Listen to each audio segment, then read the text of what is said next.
반갑습니다. 오늘은 우리가 이렇게 인사하며 시작할까요? 하나님의 은혜가 당신을 회복케 하실 것입니다.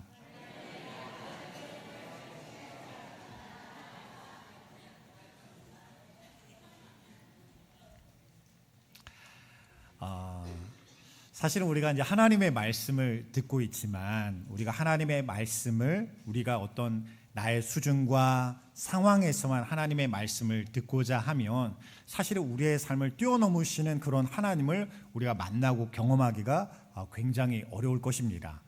그런데 우리가 신앙생활을 하다 보면요, 이제 그런 순간들을 맞이해요. 어떤 순간들을 맞이하냐면 우리의 인생이 이렇게 평평하게 가는 것 같다가 아무런 변화가 좀처럼 일어나지 않는 것처럼 느껴지다가 갑작스럽게 우리를 간섭하시고 역사하심으로 말미암아 내가 변화되지 않고서는, 내가 달라지지 않고서는 안 되는 그런 하나님을 가까이 만나는, 어떻게 보면 사고와 같이 만나는 그런 하나님의 은혜의 순간을 우리가 맞이하게 만드십니다.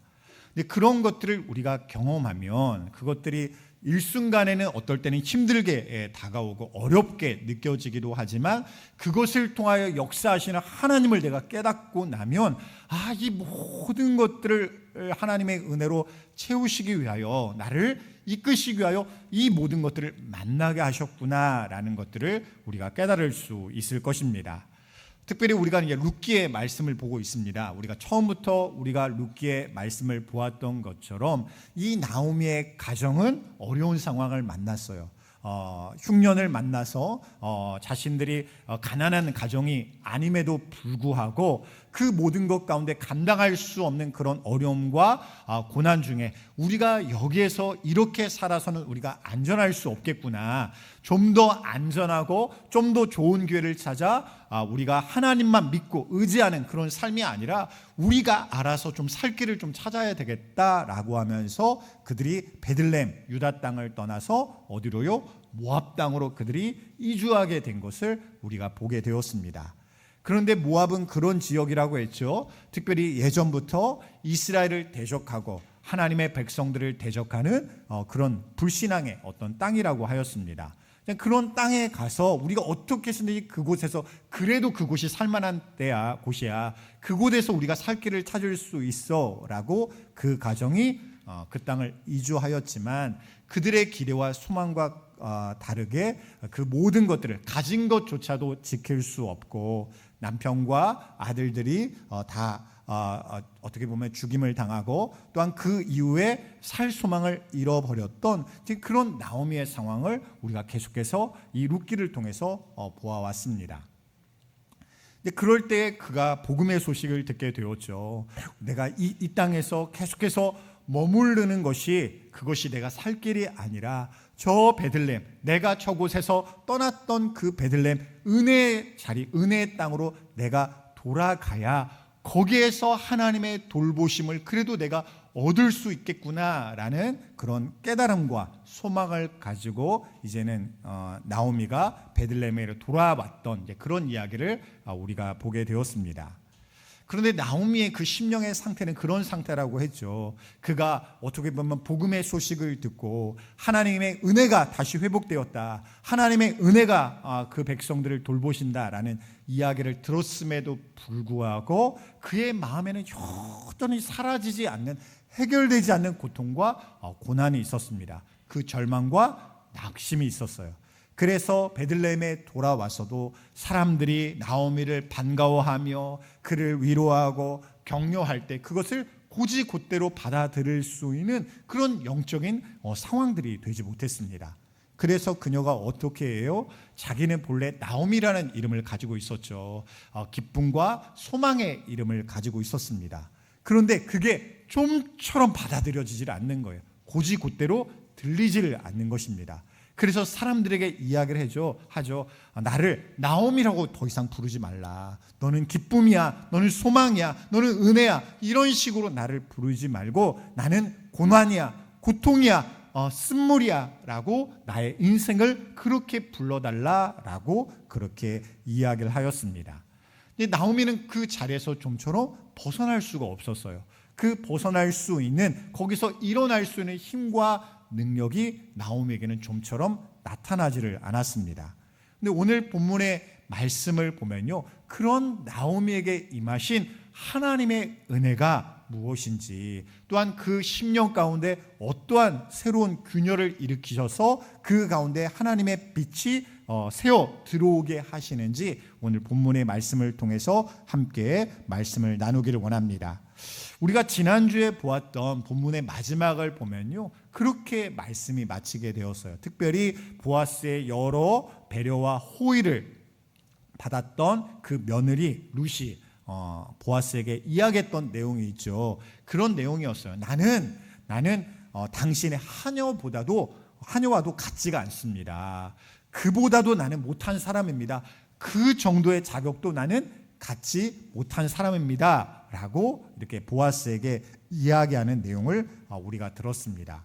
우리가 객관적으로 볼 때 사실 그렇죠. 룻은 그럴 만한 사람이었어요. 그는 유대인이 아니었습니다. 유대인이 아니다라는 것은 얼마나 커다란 그런 이유가 되었냐면, 예수님이 이 땅 가운데 오셔서 사람들을 만나시고 그들에게 복음을 전하실 때에도 여러 바리새인과 종교 지도자들이 예수님을 걸고 넘어졌던 그런 문제들이 있었죠.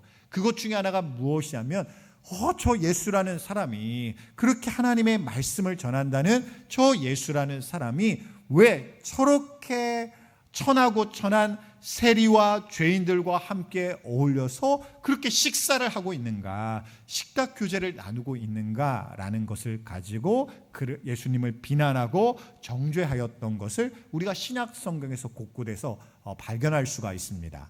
즉 이 여인도 마찬가지예요. 이 여인도 이방인입니다. 즉 유대인에 속할 수가 없는 거예요. 아무리 그녀가 노력을 하고 또한 선한 일을 많이 이루어도, 그래 너는 우리와 같은 사람이야, 우리와 하나 될 수 있는 사람이야 라고 받아들여질 수 있는 그런 존재의 사람이 아니었습니다. 그런 가운데 이 룻을 누가 부르냐면 바로 그 밭의 주인이죠. 밭의 주인인 보아스가 룻을 초청해요. 룻을 초대합니다. 그게 바로 14절 말씀인데요. 우리가 14절 말씀 우리가 함께 읽도록 하겠습니다. 식사할 때 보아스가 룻에게 이르되 이리로 와서 떡을 먹으며 내 떡 조각을 초에 찍으라 하므로 룻이 곡식 빼는 자 곁에 앉으니 그가 볶은 곡식을 주매 룻이 배불리 먹고 남았더라. 지금 보아스가 초청하는 자리는 어떤 자리냐면요, 보아스에게 속한 사람들, 보아스에게 속한 일꾼들이 함께 식사할 수 있는 그 자리로 룻을 초대하는 것입니다. 근데 룻은 어때요? 이방인이에요. 외부인입니다.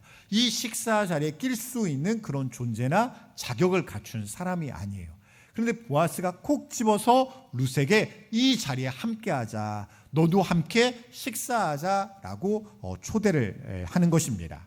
사실 룻은 그냥 그 밭의 구석에서 그냥 이삭이 좀 떨어졌으면, 그 추수가 다 끝나고 나서 지나간 그 자리에 아직 거둬지지 아니하고 이렇게 떨어진 이삭을 곳곳에서 조금씩 주어서 모아가지고 그것을 하루의 식량으로 삼는 그런 의도와 목적을 가지고 이 밭에 찾아온 사람이에요. 그 이상의 호의를 바랄 수 있는 사람이 아닙니다. 그런데 갑작스럽게 이 밭의 주인이, 이 지역의 유력한 사람이었던 보아스가 이 자리로 와라, 괜찮으니까 이 식사의 자리에 함께하자라고 그녀를 초청하고 있는 것입니다. 우리가 이것은요 굉장히 큰 사실이에요. 너도 우리와 같은 일원이야, 이 공동체 안에 속할 수 있는 사람이야, 너도 더 이상 외부인이 아니야 라고 그녀를 받아들여 준 것입니다. 근데 여기서 끝나는 게 아니죠. 여기서 보면요, 그녀가 떡을 먹으라 라고 할 때 그냥 먹을 것이 있으니까 그냥 먹어 라는 정도에서 끝나는 게 아니라 그 떡, 빵이죠. 그 빵을 초에 찍어서 먹으라 라고 이야기를 해요. 이 초는 이제 식초와 같은 것인데, 이것을 찍어서 먹으라는 것은 단순히 이것만 먹어 정도가 아니라 이 식사 자리를 즐기라는 것입니다. 이 식사 자리에 막 눈치 보면서 그렇게 식사하는 게 아니라 같이 모든 것들을 자유롭게 어울려서 마음의 부담과 걱정, 근심 다 내려놓고 여러 사람들, 이 자리에 함께하고 있는 모든 일꾼들과 같은 그런 마음을 가지고 이 식사 자리를 은혜 가운데 누리고 즐겨라 라고 그녀에게 이야기를 하고 있는 거예요. 이것을 어떻게 알 수가 있냐면 이 식사 자리에 함께했던 룻이 이제 식사를 하고 나서 어떻게 되었다라고 묘사하고 있냐면 이제 이것을 먹었어요. 이제 먹었는데 그냥 먹는 데서 그치는 게 아닙니다. 여기서 보면 배불리 먹었다라고 이야기해요. 만일 눈치를 보고 쭈뼛쭈뼛 했다고 한다면 배가 찰 정도로 그것을 먹을 수 있지는 않았을 거예요. 그냥 입만 그냥 조금 허기를 그냥 채울 수 있는 그런 정도로서 눈치껏 그냥 먹고 떠났을 것입니다. 근데 그런 게 아닌 거예요. 이 자리가 진짜 은혜의 자리구나, 나를 배려하는 자리구나, 내가 이렇게 먹어도 괜찮구나 라는 그런 분위기가 되게 하였으니까 이 룻이 먹을 때 배불리 먹을 수 있었던 거예요. 하나님의 은혜가 그렇습니다. 하나님의 은혜를 우리가 구할 때 하나님, 내가 이만큼 필요해요, 내가 지금 이만큼 부족해요 라고 구할 수가 있잖아요. 저는 이 정도만 주셔도 괜찮아요, 저는 하녀보다 못한 존재예요 라고 우리가 구할 수가 있잖아요. 근데 하나님의 은혜를 베푸실 때는 그렇게 베푸시는 게 아니라는 거예요. 내가 기대하는 그만큼도 채우는 정도로 하나님께서 부어주시지만 그것을 가득 채울 수 있도록, 내가 기대하지 못했던 그 모든 것들을 가득 채울 수 있도록, 배불리 먹을 수 있도록 은혜를 베푸시는 그런 하나님이 되어주신다는 것입니다. 근데 여기서 끝나지 않죠. 또 다른 표현이 있어요. 그게 뭐냐면 먹고도 남았더라 라는 표현이에요. 즉 룻이 이것을 먹었어요. 배불리 먹었어요. 그것도. 근데 그러면 이제는 자리를 떠나야 되잖아요. 그런데 그것이 아니라 이 음식은 남았지만 그것도 너의 것이야 라고 이야기를 하는 거예요. 그러니까 이 먹은 것만 내 것이라고 생각했는데 먹고도 남은 것도 너의 것이니까 이것을 다 가져가도 괜찮아 라고 이야기를 해주는 것입니다. 이 모든 것들이 하나님께서 우리에게 베푸시는 은혜예요. 우리는 머릿속으로 계산해요. 내가 이 정도 삶을 살았으니까, 이 정도 믿음을 가지고 있으니까 이 정도만 하나님이 주실 거야 라고 우리는 생각할 수가 있습니다. 그래서 하나님께 내가 더 크게 구할 수 있고 더 담대하게 구할 수 있고 더 간절히 구할 수 있음에도 불구하고 우리가 어디에 인색하냐면 하나님께 기도로 구하는데 인색한 삶을 살 때가 있어요. 이걸 아낄 필요가 없는데 내 삶을 보면, 내 믿음을 보면 그만큼 구할 정도의 수준이 아닌 것 같은 거예요. 내가 하나님 앞에 내가 정말 이게 필요하기도 하고 내가 이게 정말 주어졌으면 좋겠고 이런 응답이 이루어졌으면 좋겠기는 하는데 내 믿음이 그 정도가 아닌 것 같고 내 신앙생활을 그 정도로 산 것 같지 않고 내가 그런 자격을 갖춘 것 같지 않다는 그런 생각이 내 안에 은연중에 자리를 잡다 보니까 어때요? 하나님은 기도하고 정말 담대하게 구하라 나에게 말씀하고 계심에도 불구하고 우리의 입을 꽉 닫고 하나님께 구하지를 않고 나아가고 살고 있는 것입니다. 그러면 그런 삶을 하나님께서 보실 때 잘 아는구나, 너의 주제를 정말 잘 알고 있구나 라고 하나님이 칭찬하시며 기뻐하실까요? 아니라는 거예요. 하나님은요, 내가 구하지 아니하고 하나님께 기도하지 않은 것을 슬퍼하시는 하나님이시지 그 은혜의 문을, 그 보화의 문을 하나님께서 열어주시기를 기다리시고 소망하시는 하나님이시지 내가 아끼고 아껴서 하나님 내가 이 모든 것들을 구하기는 너무 힘들고 어려우니까 오늘은 이만큼만 구할게요 나가는 것을 기뻐하시는 하나님은 아니시라는 것입니다. 그런 하나님을 알면 우리가 어떨 수 있어? 이 보아스와 같이 그냥 먹어 정도가 아니라 네가 먹을 때 이것을 배불리 먹고 그것이 남음이 있도록 가져가도 괜찮아 라고 하시는 그런 하나님으로 내가 알고 믿는다면 우리의 신앙생활이 어때요? 우리의 신앙생활이 달라질 수가 있다는 거예요. 우리의 일상의 삶에서 내가 기도 없이 살아도 이 정도 살고 있어, 이게 우리의 만족하는 부분이 되어서는 안 된다는 것입니다. 내가 더 큰 믿음을 가지고 더 간절한 기도를 가지고 하나님의 은혜를 바라고 구할 수 있는 그런 믿음을 가지고 내가 나아가면 지금보다, 지금 내가 받아 누리는 것보다, 내가 지금 약속으로 확신하는 것보다 더 크신 것을 나에게 깨닫게 하시고 허락하여 주실 텐데 내가 거기까지 나아가지 않고 살아오고 있었구나. 하나님을 꽉 붙들고 내가 살아갈 수 있다라고 보아스가 이 룻을 초대하고 있는 것처럼 나를 지금도 부르고 계시는데 그 부르심을 나는 끝까지 거절하면서 내가 살고 있었구나라는 것을 우리에게 깨닫게 하실 것입니다. 여러분, 깨달음의 은혜가 정말 중요한 것은 그 깨달음이 내 안에 임할 때 우리 가운데 믿음의 결단이 이루어지게 됨을 믿으시기 바랍니다. 그것을 알게 하시는 하나님이 계셔야 돼요. 그것을 깨닫게 하시는 하나님의 은혜가 있어야 됩니다. 그리고 그 믿음을 가지고 하나님 앞에 작정하고 결단케 하시는 그 믿음을 하나님께서 허락하여 주셔야 되는 것입니다. 그렇게 되었을 때에 그 다음에 여기에서 그치지 않습니다. 보아스가 룻에게 베푸는 그 은혜, 그 하나님이 보아스를 통해서 보여주시는 은혜가 여기에서 그치질 않아요. 이어지는 내용이 15절과 16절 말씀인데요. 우리가 15절과 16절 말씀 함께 읽도록 하겠습니다.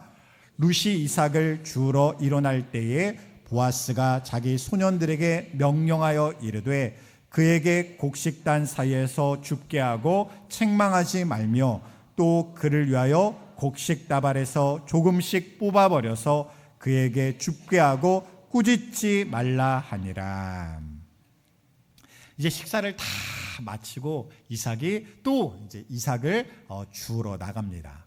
사실 이삭을 하루 종일 열심히 이제 모아야 그래도 두 사람이 자기와 시어머니 나오미가 하루를 먹을 수 있는 그런 양을 이제 모을 수가 있다 보니까 이제 식사를 마쳐도 또 이제 떨어진 이삭이 어디 있나 찾아다니면서 또 이제 주우러 나가는 거예요. 이제 그런 룻을 보면서 이 보아스가 은밀하게 자기 사람들에게, 자기 일꾼들에게 지시를 내리죠. 당부를 해요. 어떤 당부를 하냐면 곡식단 사이에서 룻이 죽게 하라는 거예요. 그게 뭐냐면 저렇게 이삭이 적은 자리에서만 그렇게 죽게 하는 게 아니라 지금 이삭이 많이 있는 그 자리에서도 죽을 수 있도록 그녀가 그 자리에서 일할 수 있도록 배려하라는 것입니다. 근데 거기서 끝나지 않습니다. 그 뒤에 내용을 보면 어떤 단어가 나오면 책망하지 말라라는 단어가 나와요. 이 책망하지 말라라는 그 의미에 어떤 의미가 있냐면 그녀를 괴롭게 하지 말라, 그녀를 부끄럽게 하지 말라, 멸시당하지 않게 하라라는 의미가 그 가운데 담겨져 있습니다. 지금 이 룻은 남의 밭에 와서 떨어진 이삭을 그냥 막 주워가는 자리잖아요. 그러니까 다른 사람의 그 긍휼에 의지하여서 조금이라도 그것을 거두어서 내 하루의 식량을 삼기 위해서 나온 사람입니다. 그러니까 그 마음이 어때요? 그 마음이 당당하지 못할 수가 있어요. 눈치를 볼 수가 있습니다. 그런데 그때 주변에 여러 일하는 사람들이 괜히 계속 눈치를 주고 또한 말로써 상처를 입히고 막 적당히 죽고 가라 막 이런 식으로 이야기를 한다면 그녀는 더 이상 죽지 못하고 돌아갈 수밖에 없을 거예요. 단순히 이삭을 많이 못 주었다 여기서 끝나는 게 아니라 룻이 마음이 또 상하고 또한 상처를 입고 또 내가 밭을 나와서 또 죽을 수 있을까라는 그런 두려움이 이 룻의 마음에 들 수도 있을 것입니다. 그런 그녀를 향하여 인격적으로 그녀가 멸시당하지 않도록, 무시당하지 않도록, 상처받지 않도록 그녀를 배려하라라고 사람들에게 일부러 이렇게 당부를 하는 거예요. 그리고 여기서 끝나지 않습니다. 본래 이삭을 줍는 것은요, 그 밭의 일꾼과 그 수확하는 사람들이 대부분을 다 수확한 다음에 남은 찌끄러기와 같은 그런 이삭들을 줍는 거예요. 그런데 이 보아스가 일꾼에게 추가적인 명령을 내립니다. 어떤 명령을 내리냐면 그냥 보통에 떨어지는 이삭 정도로 남기는 게 아니라 일부러 곡식을 딱 뽑을 때, 추수할 때 그 곡식을 풍성하게 일부러 떨어뜨려 놓으라는 거예요. 더 많이 풍성하게 주어갈 수 있도록 룻이 이 이삭을 줍는 자리에 이 곡식을 일부러 많이 풍성하게 남겨놓으라라고 그렇게 지시를 내립니다. 우리도 마찬가지입니다. 우리도 하나님의 은혜 가운데 이 룻이 물론 성실하게 하루 종일 이삭을 죽기 위하여 수고를 했을 거예요. 막 여기저기 이삭이 있는 자리라면 막 저기로 달려가고 이리로 달려가면서 막 이삭을 조금이라도 더 모으려고 하루 종일 수고를 하였을 것입니다. 그런데 그녀의 수고만으로는 채울 수 없는 것을 이렇게 모을 수 있도록, 수확할 수 있도록 이 보아스가 은혜를 베풀어 주는 거예요. 우리도 마찬가지입니다. 내가 생각할 때, 그래, 내가 이렇게 고생하면서 수고하였으니까 내가 이런 수확을 거두는 게 마땅해 라고 내가 생각할 수가 있지만, 우리의 인생을 돌아보면요, 내 인생 가운데 수많은 일들 가운데 하나님의 은혜의 돌보심이 우리 가운데 없었더라면, 그 은혜의 돌보심이 우리 가운데 이루어지지 않았더라면 지금의 삶을 내가 이곳까지, 여기까지 내가 지킬 수 없었구나라는 것을 깨닫게 하시는 부분들이 우리 가운데 분명히 있을 것입니다. 그래서 보아스는요, 이 룻을 이렇게 배려하고 사랑을 베풀 때 단순히 율법의 테두리 안에서만 계산적으로 베풀지를 않았어요. 율법에서 이렇게 지시하는 것은 최소한의 수준이에요. 정말로 적어도 이 정도는 좀 해라. 이 정도는 너희가 남겨야 된다. 이 정도는 배려하고 베풀어야 된다라는 최소한의 수준을 하나님께서 율법의 수준으로 이렇게 정해 놓으셨습니다. 물론 그 시대는 그 말씀조차도 지키지 않는 시대였어요. 그것조차도 배려하지 않는 시대였습니다. 그런데 보아스는 어때요? 이 정도면 충분해. 여기에서 멈추지 아니하고 그 경계를 훨씬 뛰어넘는 수준으로 하나님의 말씀에 순종하고 또한 베풀고 나누는 그런 삶을 그 보아스가 살고 있는 것입니다. 우리도 마찬가지입니다. 내가 그런 은혜를 누리는 자가 되기 위해서는 그런 삶을 살라라고 말씀하고 계시는 거예요. 그래서 예수님께서 이런 말씀을 하셨습니다. 누가복음 6장 38절 말씀인데요, 우리가 이 말씀 함께 읽도록 하겠습니다. 주라, 그리하면 너희에게 줄 것이니 곧 후일되어 누르고 흔들어 넘치도록 하여 너희에게 안겨주리라. 너희가 헤아리는 그 헤아림으로 너희도 헤아림을 도로 바르들 것이니라. 아멘. 주님께서 말씀하십니다. 주라, 나눠주라. 그것이 너희에게 아까운 것이 되지 않는다. 왜냐하면 너는 주는 자가 되지만 그 주는 것 이상으로 누가 주신다는 거예요? 여호와 하나님이 나에게 주신다는 거예요. 그 하나님이 어떻게 주시냐면 후일되어 누르고, 그것을 눌러요. 우리가 제가 이제 쓰레기를 버릴 때도 그런데 어때요? 종량제 봉투를 아끼려면 어떻게 해요? 꽉꽉 눌러야 하잖아요. 꽉꽉 누르다 보면 터질 때도 있습니다. 어쨌든 꽉꽉 눌러요. 꽉꽉 눌러서 그것이 가득 차, 빈자리가 하나도 남지 않고 꽉꽉 누르신다는 거예요. 그런데 그렇게 하고도 어때요? 그것이 흘러 넘친다는 거예요. 막 내가 은혜를 많이 받고 싶어요. 하나님의 응답을 많이 받고 막 꽉꽉 누르는데도 그것이 넘치는 은혜를 하나님께서 허락하여 주신다는 것입니다. 이 은혜를 알고 믿어야 내가 아낌없이 어떻게 해요? 다른 사람에게도 하나님의 은혜를 나누고 베풀 수 있는 사람이 될 수가 있다는 거예요. 그렇게 될 때 이제 이 은혜를 받았던 룻이 이제는 놀라운 수확을 거두게 되는데, 그게 17절 말씀입니다. 우리가 17절 말씀 우리 함께 읽도록 하겠습니다. 룻이 밭에서 저녁까지 줍고 그 주운 것을 떠니 보리가 한 에바쯤 되는지라. 여기서 보면 도량형이 우리하고는 좀 다르지만 이게 이제 정확하지는 않지만 여기에서 여기까지라는 범위가 있습니다. 이게 보리 한 에바라고 한다면 어느 정도라고 생각하면 적게는 보리 15kg, 많으면 22kg 정도 되는 양이라고 그렇게 얘기해요. 지금 이삭을 주어서는요 모을 수 없는 양이에요. 누가 막 부어줘야 이 자루를 채울 수 있는, 이건 수확한 양이지 이삭을 주운 양이 아닙니다. 그 정도를 모은 거예요. 아마도 룻도 주우면서 이게 맞나? 라는 생각을 했을지 모르겠어요. 이렇게 주어도 괜찮나? 라는 생각을 했을지 모르겠어요. 그런데 어때요? 그 일꾼들에게 당부했잖아요. 눈치 주지 말라고. 그 주울 것을 마음껏 주울 수 있도록 계속해서 보이는 대로 죽을 수 있도록 도와주고 배려하라고, 마음에 어떤 주저함이나 어둠이 남지 않도록 그렇게 섬겨주라고 그렇게 지시를 내렸잖아요. 처음에는 눈치를 보면서 주었을지 몰라요. 그런데 시간이 흐르면서 어때요? 막 주어도 되는구나 하면서 막 쓸어 모았을 거예요. 막 쓸어 모았을 거예요. 그리고 모으고 나니까 15kg, 22kg가 될 정도의 그런 보리를 이 룻이 모은 것입니다.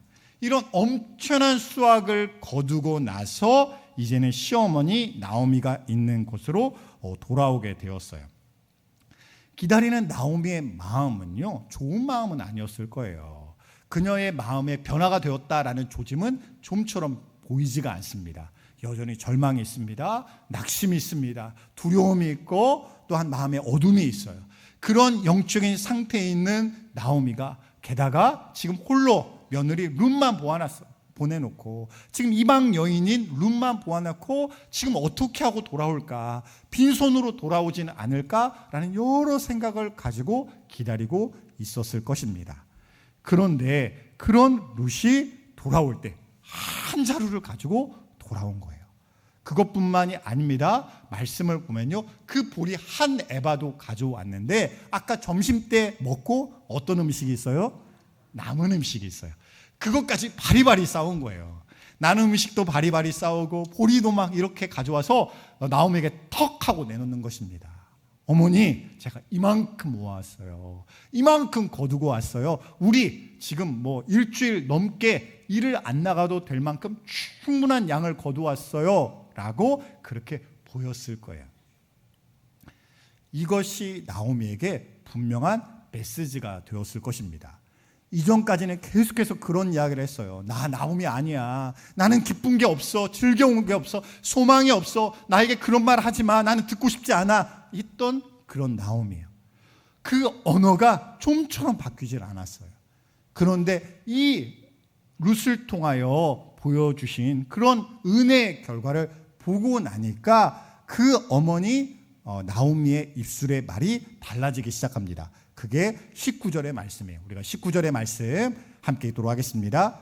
시어머니가 그에게 이르되 오늘 어디서 주었느냐, 어디서 일을 하였느냐, 너를 돌본 자에게 복이 있기를 원하노라 하니 룻이 누구에게서 일했는지를 시어머니에게 알게 하여 이르되 오늘 일하게 한 사람의 이름은 보아스니이다 하는지라. 아멘. 그래요. 이것을 보고 나서 어때요? 복을 말하기 시작해요. 하나님의 축복을 말하기 시작합니다. 그 전까지는 입에서 나오질 않았어요. 하나님은 사랑이시지, 하나님은 은혜의 하나님이시지, 복 주신 하나님이시지, 주님께서는 나를 돌보시지, 이 말이 도저히 입술에서 나오질 않았습니다. 그런데 지금 룻을 통하여 보여주신 것을 보니까 입술의 말이 터지기 시작한 거예요. 열리기 시작한 것입니다. 하나님이 복 주시는 하나님이시다. 우리에게 이렇게 복 주신 것처럼 너를 돌본 그 사람에게도 복 주시길 원한다라는 그런 입술의 언어로, 축복의 언어로 바뀌기 시작하게 된 것입니다. 여기서 끝나지 않습니다. 이것을 통해서 아까도 이제 처음에서 묻는 거잖아요. 대체 어딜 갔길래, 어디에서 이랬길래 이런 것들을 거두었느냐. 그냥은 안 됐을 것이다. 분명히 너를 돌본 자, 너를 도와주는 자, 그 긍휼을 베푼 누군가가 있었기 때문에 그런 일이 이루어진 거야 라는 그런 영적인 깨달음과 메시지가 이 나오미의 마음 가운데 깊이 들어오게 된 거예요. 그리고 나서 뒤어서 그 해답이 되는 메시지가 들리게 되는데 그 사람이 누구라는 것을 알게 되었어요. 바로 보아스라는 것을 알게 되었어요. 이 보아스는 어떤 사람입니까? 이 나오미의 남편 엘리멜렉의 친척인 사람이에요. 즉 자신의 기업을 다시 회복시켜 줄 수 있는 그런 자격과 능력을 가진 사람입니다. 근데 그 사람을 이 며느리 룻이 우연히 하나님의 인도하신 가운데 만나게 되었다라는 소식을 이 나오미가 듣게 된 거예요. 이게 뭐예요? 이게 바로 복음이에요. 하나님께서 우리 가운데 행하신 일들을 나에게 듣게 하시고 깨닫게 하시는 것이 복음임을 믿으시기 바랍니다. 이 하나님의 은혜의 소식이 나오미에게 들리기 시작하니까 지금까지는 영적인 어둠이 나오미를 가득 채우면서 어떤 빛도 들어오지 못하도록 다 꽉 막아놓고 있는 그런 세상 가운데 갇혀 있었는데 그 균열을 하나님께서 깨뜨리시는 거예요. 하나님께서 그 틈을 벌리시는 거예요. 그래서 하나님의 빛이, 하나님의 생명이, 주의 복음이 이 나오미 가운데 비쳐 들어올 수 있도록 하나님께서 은혜의 역사하심을 그녀의 인생 가운데 시작하게 하시는 것입니다. 사랑하는 성도 여러분, 우리에게도 이런 일들을 베푸시는 하나님이심을 믿으시기 바랍니다. 저는요, 오늘 말씀을 이렇게 준비하면서도 막 그런 간절한 소망이 들었어요. 하나님, 오늘 말씀을 전하는 저도 마찬가지고 오늘 말씀을 듣는 우리 성도들도 마찬가지고 마치 나오미와 같은 그런 어려움과 고난 중에 있는 그런 성도들 가운데 또한 영적인 어려움과 또한 어둠 가운데 있는 또한 성도들에게 또한 하나님의 은혜가 지금보다 더 크게 부어져야 할 그런 우리에게 정말로 보아스와 같은 그런 은혜의 하나님이 되어주신 줄 믿고 그 은혜의 폭포수 가운데 나아가는 우리가 되게 하여 달라고 그런 믿음으로 오늘 말씀을 준비하게 되었습니다. 여러분들도 그런 은혜를 구하시기 바라요. 우리는 뭐가 필요해요? 지금도 하나님의 은혜가 너무 간절히 필요해요. 하나님의 위로하심이 필요하고 하나님의 역사하심이 필요하고 하나님의 다스리심이 우리 가운데 필요합니다. 룻과 같이 나오미와 같이 지금 어떤 은혜가 베풀어질지 모르는 상태에 있을 수가 있어요. 내가 무엇을 믿어야 할지, 내가 무엇을 기대해야 될지, 어떤 자리로 나아갈지 우리가 모를 수가 있습니다. 그런데 그런 룻에게도 그런 나오미에게도 어때요? 강권하심으로 그를 초청하심으로 그를 부르심으로 은혜의 자리로 빛의 자리로 나올 수 있도록 그를 인도하여 주시잖아요. 그 은혜의 빛 가운데 나아갈 때 우리는 변화될 수 있음을 믿으시기 바랍니다. 우리의 인생은요 오직 하나님만이 변화시키실 수 있어요. 막 이런 일들이 이루어져야 저런 일들이 생겨야 우리의 인생이 바뀌는 게 아닙니다. 우리의 영이 우리의 삶이 하나님을 깊이 만나야 진짜 성경의 말씀대로 정말로 실제의 구원의 하나님을 내가 인생 가운데 순간순간마다 날마다 그 하나님을 만날 수 있어야 우리의 인생이 바뀔 수 있음을 믿으시기 바랍니다. 하나님께서는요 부어주시는 하나님이세요. 우리에게 은혜를 마치 정말로 은혜의 문을 활짝 열어주시고 그것이 쏟아지는 것과 같이 그 은혜를 베풀어 주시는 하나님이십니다. 그래야 우리는 무엇을 누릴 수 있어요? 넘치는 은혜, 흘러 넘치게 하시는 하나님의 은혜와 사랑을 내 인생 가운데 누릴 수 있게 되는 것입니다. 그런 면에서 여러분들이 믿음으로 결단하시기 바랍니다. 하나님, 제가 소망하는 자가 되겠습니다. 내 눈 가운데 보이는 것만 바라보고 거기서 그치는 사람이 아니라 하나님 보이지 않는 중에도 믿게 하시고 바라게 하시고 구하게 하시고 순종케 하시는 하나님 앞에 나아가는 우리가 되겠습니다 라고 결단하시기 바랍니다. 그렇게 될 때 어때요? 길이 아닌 줄 알았는데 그 하나님이 비춰주시는 곳에 길이 있음을 깨닫게 하시는 은혜가 분명히 우리 가운데 이루어지게 하실 거예요.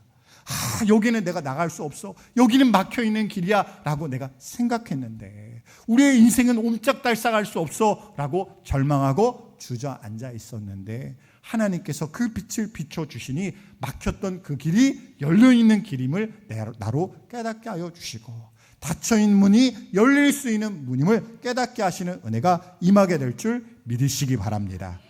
그렇게 될 때요 우리는요 더욱더 하나님 앞에 사모함으로 나아갈 수 있어요.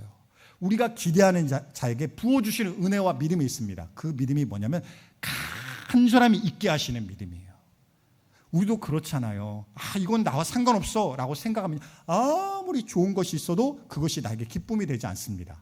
여러분은 어떠신지 모르겠어요. 여러분들이 만일 백화점 같은데 쇼핑을 가는데 내가 원하는 것이 있는 것을 살 수 있는 막 돈이 있다 라고 하면은 어때요? 그 쇼핑이 더욱더 즐거운 쇼핑이 될 것 같습니다. 근데 지금 내가 백화점에 가도 쓸 돈이 하나도 없어요. 옆에 사람은 막 이것도 사고 저것도 사고 하는데 나는 지갑을 열어도 살 돈이 없다고 생각해 보세요. 그러면 그것이 그냥 눈에 보이는 남의 떡인 것이지 내 것처럼 느껴지지 않잖아요. 근데 어떻습니까? 그것을 내 것 되게 하시는 하나님의 은혜가 내 수중 안에 있다. 내가 원하기만 하면, 내가 구하기만 하면, 믿음으로 붙들기만 하면 그것을 내 것 되게 하시는 하나님이 내 곁에 계신다라는 것을 나로 깨닫게 하시면 어때요? 내 마음이 달라지겠죠. 그냥 구경하는 사람으로 끝나지 않아요. 나 이것 갖고 싶어요. 저것 갖고 싶어요. 이것 내 것 되길 원합니다. 라는 그런 믿음의 태도로 바뀔 수 있게 될 것입니다. 우리에게는요, 베푸시는 아버지 하나님이 계세요. 내가 원하는 것, 내가 구하는 것 능히 나에게 좋은 것이라고 생각하신다면 그것을 능히 내 것 되게 하시는 하나님이 내 곁에 계심을 믿으시기 바랍니다.